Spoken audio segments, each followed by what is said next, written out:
میدان میں بھارت کو دھول چٹانے والے جونیئر شاہینوں پر اب اسلام آباد میں نوٹوں کی برسات۔ وزیر اعظم شہباز شریف نے فاتحہ ٹیم کے لیے خزانے کے منہ کھول دیے۔ ہر کھلاڑی کے لیے 1-1 کروڑ روپے کا بڑا انعام۔ مینٹور سرفراز احمد اور کپتان فرحان یوسف کے ساتھ ملاقات میں وزیر اعظم نے کیا خاص پیغام دیا اور کیا انعام کی یہ رقم کھلاڑیوں کی قسمت بدل دے گی؟ جانیے اس پروقار زہرانے کی مکمل کہانی۔ ناظرین، انڈر 19 ایشیا کپ کے فائنل میں روایتی حریف بھارت کو عبرتناک شکست دے کر وطن واپس پہنچنے والے نوجوان کھلاڑیوں کا اسلام آباد میں شاہانہ استقبال کیا گیا۔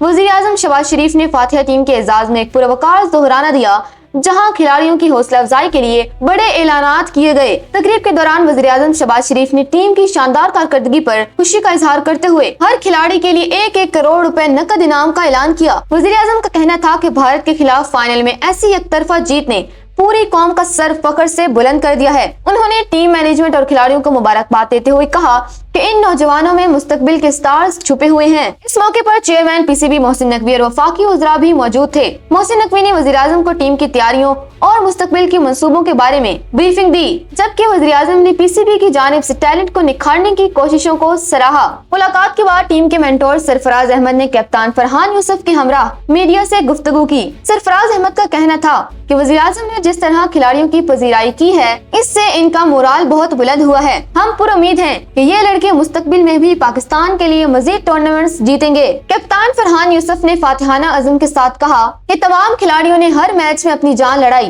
بھارت کو شکست دینا ہمارا ہدف تھا اور ہم نے وہ کر دکھایا جس سے قوم کی عزت میں اضافہ ہوا۔ ناظرین، یہ انعام صرف رقم نہیں بلکہ ان نوجوان کھلاڑیوں کی محنت کا اعتراف ہے۔ ماہرین کا ماننا ہے کہ اس طرح کی پذیرائی سے گراس روٹ لیول پر کرکٹ کو مزید فروغ ملے گا اور پاکستان کو مستقبل کے لیے بہترین ہیروز میسر آئیں گے۔